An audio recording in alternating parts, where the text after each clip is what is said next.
우선 서울대입니다. 네, 서울대는 정시인 모집 전체 나군에서 하고 있습니다. 네. 나군의 가장 탑티어 대학이라고 보시면 되고, 크게 두 가지 전형이에요. 이제 지역균형 전형이라고 하는 전형과 일반 전형이라고 하는 전형, 두 가지 전형으로 이루어져 있습니다. 이게 작년부터 이렇게 바꿨는데, 정시 지역균형은 저희가 흔히 얘기하는 수시의 지균하고 똑같죠. 고교별 학교장 추천 2명까지. 네. 최상위권 그렇죠. 애들이라고 뭐 일반적으로 얘기를 할 수 있다. 그리고 일반 전형은 고등학교 이제 졸업이나 예정자는 다 된다. 그런데 핵심은 뭐냐? 유일하게 대한민국에 있는 모든 대학 중에서 정시 전형에서 수능 100% 반영을 안 하는 학교가 바로 이 서울대입니다. 지역균형 전형 같은 경우에는 보시다시피 수능 60에 교과평가 40이 들어가고요. 일반 전형도 1단계에서 수능 100으로 2배수 모집을 하지만 결국에는 교과평가 20%를 반영을 한대요. 왜 그런 걸까요? 수능에 대한 변별력에 대해서 이제 서울대는 좀 다르게 바라보는 거겠죠. 그리고 어떻게 보면 이제 속된 얘기로 재수생 방지? 그러니까 N수생 방지적인 요소도 들어가지 않겠냐. 왜냐면 기존에는 내가 학교 생활을 어떻게 했던 상관없이 재수라고 하는 이제 개념으로 넘어가게 되면은 가장 중요한 포인트가 무조건 수능만 잘 보면 들어가는 그렇죠. 거잖아요. 그러다 보니까 다수의 N수생들이 이제 증가를 했었고, 이게 어떻게 보면 우리 사교육 입장에서도 이제 재종반이라고 하잖아요. 이것들이 이제 급성장하는데 큰 역할을 했고, 결국 그게 동반 시너지 효과를 같이 얻은 게 바로 뭐냐면 바로 온라인 수업이죠. 그렇죠. 이른바 대형 이 사교육체의 온라인 수업. 공룡업체들.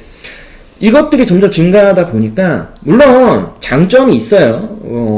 흔히 얘기하는 이런 교육적 환경이 풍요롭지 못한 지역에서는 아주 우수한 수업을 아주 싼 가격으로 공급을 받아서 퀄리티를 높일 수 있다는 건 맞는데, 결국에는 저는 수능이라고 하는 건 누가 더 오랜 시간 동안 무한 반복의 어떤 스킬적 요소, 이거를 더 많이 갖고 있느냐.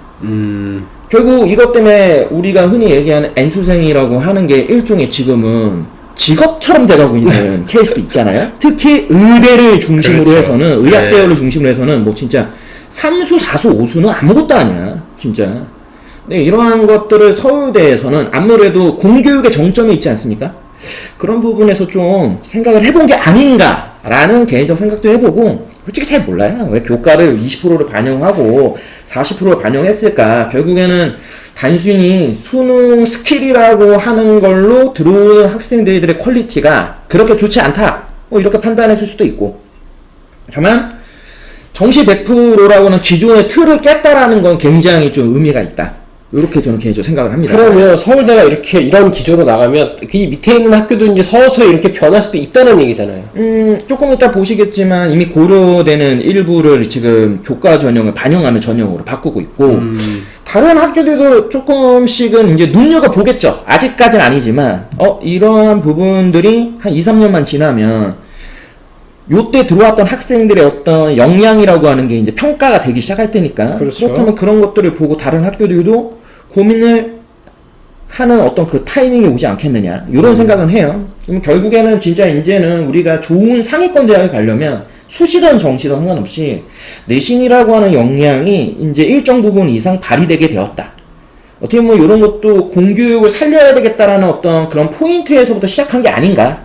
그러니까 수능 준비를 해도 내신과 함께 병행을 해서 해라. 이런 것들을 좀 어떻게 강제성을 띄었다? 뭐 이렇게 볼 수 있겠죠. 아무래도 이제 서울대의 정시에서 가장 좀 특이한 거는 과탐이에요. 이과계통에서 원래 기존에는 과탐을 어떻게 반영했냐면 물화생지 중에 원 하나, 그다음 물화생지 중에 투 하나, 원 투가 필수였어요. 근데 이걸 작년도 깼죠. 원도 가능하다. 그렇죠. 원 투도 가능하고 투도 가능하다라고 바꿨습니다. 대신 조정 점수라고 하는 걸 줍니다. 뭐냐? 원만 보면은 가산점을 안 주는 거예요. 일종의 가산점 제도로 만든 거죠. 원, 투를 보면 3점을 주고, 투를 보면 5점의 일종의 그 조정 점수, 가산점을 부여하겠다. 근데 5점이면 거의 뭐 합격, 불합격이 결정되다 보니까 하라는 소리잖아요. 어떻게 보면 다만 원으로도 충분히 지원이 가능하다는 거는 굉장히 메리트죠. 왜냐면 대다수 의대 준비하는 학생들이 서울대 의대 때문에 투를 하는 케이스들이 많아요. 그쵸. 그것만 버리면 원원을 하는 게 얘네들 훨씬 유리하거든. 그러니까 그런 친구들 입장에서는 원원으로 서울대 의대를 던져볼 수 있겠죠. 만점 받아놓고 나 기다려보겠다. 할 수 있는 부분들이 생기고. 대한민국에 있는 모든 학생들이 야 다 같이 짜고 야 우리 다 같이 원원 하자 이렇게 대동단결하면 될 텐데 그럴 리가 없죠. 그쵸. 그리고 이제 이 교과 평가 방식에 대해서 이제 말이 되게 많은데 크게 이제 세 가지를 봅니다. 첫 번째가 이수 현황을 보고요. 두 번째가 이제 학업 성적, 핵심은 이제 성취도를 중심으로 해서, 그리고 세 번째가 이제 세특을 봅니다. 그러다 보니까 이게 단순 내신이라 보기도 어려워요. 일종의 약간 종합형 형태를 이제 띠는 거죠. 그것들을 A, B, C로 이제 판결을 하는데 두 명의 평가자가 각각 독립적으로 평가를 해요. 그래서 그걸 합산하는 거예요. 그러니까 나는 A라고 점수를 부여할 수 있는데 한 원장이 봤을 때는 아 얘는 A는 아니야. B야. 그럼 뭐 B라고 그런- 판정하면은 얘는 A, B가 되는 거죠. 그렇죠. 그래서 AA면 10점을 주고 A, B는 8점, B, B는 6점, B, C는 3점, C, C는 0점이라고 하는 점수를 부여한다. 요게 이제 지역균형 전형에서는 40%가 반영이 되는 거고 일반 전형에서는 20% 반영이 되죠. 근데 여기서 또 하나 우리가 눈여겨봐야 되는 건 뭐냐면 지역균형 전형을 보면 전형 방법이 일괄이에요. 그러니까 수능 60에 교과평가 40까지 한 번에 들어가는 거야. 한 번 합산입니다. 그런데 일반 전형은 다단계예요. 그 차이가 수능으로 예. 일단 2배수만 뽑아. 아 뽑은 다음에 수능 제일 잘 보는 애들은 2배수를 뽑아서 걔네들 중에서 교과평가를 하는 거야. 그러니까 어떻게 보면은 일반 전형이 덜 받을 수도 있어. 그러네. 내가 수능 만점 받아서 2배수 들어갔거든? 근데 교과평가 잘릴 수 있는 거야. 그럼 진짜 수능 멘탈 만점, 나가. 수능 올 100 맞고도 떨어질 수 있다는 이거 멘탈 나가. 얘기네. 그러니까 변수가 존재한다는 거야. 차라리 지금은 변수가 없어요. 수능하고 교과평가 합산이니까. 그쵸. 심지어 교과평가가 40%잖아요. 그러면 일반 전형보다 2배수 넘게 교과평가를 한다라는 거예요. 그러면 수능 점수가 제가 볼 때는 여기서도 뭐 한두 개 정도 틀린 개수로 치면 한두 개 차이겠지만 그래도 한두 개가 더 틀려도 가능성이 있다. 진짜 어떻게 보면 수시 직윤 같은 혜택이라고 볼 수 있겠죠. 반대로 일반 전형은 진짜 이렇게 돼버리면은 이거 완전히 돌아버리는 겁니다. 학생들 입장에서. 당연히 내 위에 수능이 없어. 다 100이야. 올 100이야. 모든 과목이 100이야. 그럼 당연히 서울대 넣으면 예전에는 됐잖아요. 근데 이제는 안 된다는 안 될 거지. 수도 있다. 그러면 진짜 이거는 서울대를 이제는 써야 되나 말아야 되나 고민이 많이 될 수밖에 없어요. 왜? 그러네. 정시는 3장밖에 못 쓰잖아. 그쵸. 3장 중에 나군이 서울대가 정점에 있지만 그 밑에 뭐 서강대, 뭐 여학교는 이런 학교들이 있단 말이야. 그러면 이거를 쓰는 게 맞는데 서울대를 써버림으로써 진짜 이 카드까지를 날린다? 그러면 이거 굉장히 리스크가 커요. 왜? 가군이 연고대가 있어요. 그러면 서울대를 준비하는 대다수는 가군은 결정되어 있는 거예요. 그렇지. 연고대를 쓰죠. 그렇죠. 그러면 나군은 무조건 서울대를 쓰냐 아니면 밑에 하향을 바치냐야. 왜? 다군이 지금 올해 처음 바뀌어서 그렇지 성균관대의 글로벌 계열학과하고 중앙대가 탑티어야. 그러면 바라보는 기준점이 너무 낮아지잖아. 서울에서 갑자기 중대로 가버리니까. 그러니까 강원에 연고대 쓰고 나군에 서울대 쓰면 다군은 그러면 무조건 쓰는 게 성균관대밖에 쓸 게 없어. 애들 입장에서. 그러면 성균관대를 다군에 쓴다고 해서 합격하는 보장이 없단 말이야. 왜? 연대 서울대 떨어진 애들이 여기 가는 거거든. 그렇지. 그러면 컷이 어마어마한 애들이 결국에는 다군 성균관대를 간다는 얘기인 거예요. 진짜. 말이 안 되잖아. 야. 그러면 나군에 서울대를 함부로 쓸 수 있냐고. 심지어 교과평가 20%가 들어가는데. 이제 그 판단을 어떻게 할 거냐가 올해도 제가 볼 때는 관건이다.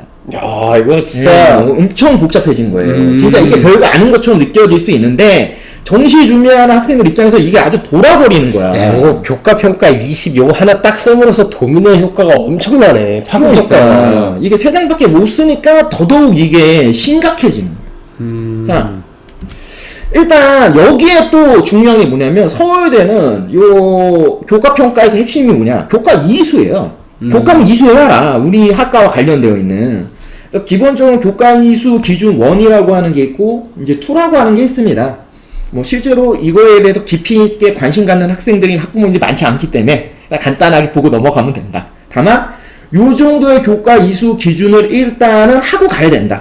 근데 이 정도는 솔직히 학교 수업 잘 하면 따라가면 다 되는 거잖아요. 대다수 학교들은 이 정도는 다 하죠. 네. 그러면 뭐가 중요한 거냐? 바로 부침 3이라고 하는 연계 교과 이수 과목이 중요한 거예요. 실제로는. 이게 뭐냐? 실제로는 지원하는 모집 단위와 연계하는 크게 두 가지가 있어요. 핵심 권장 과목이라고 하는 게 하나 있고 권장 과목이라는 게 있어요.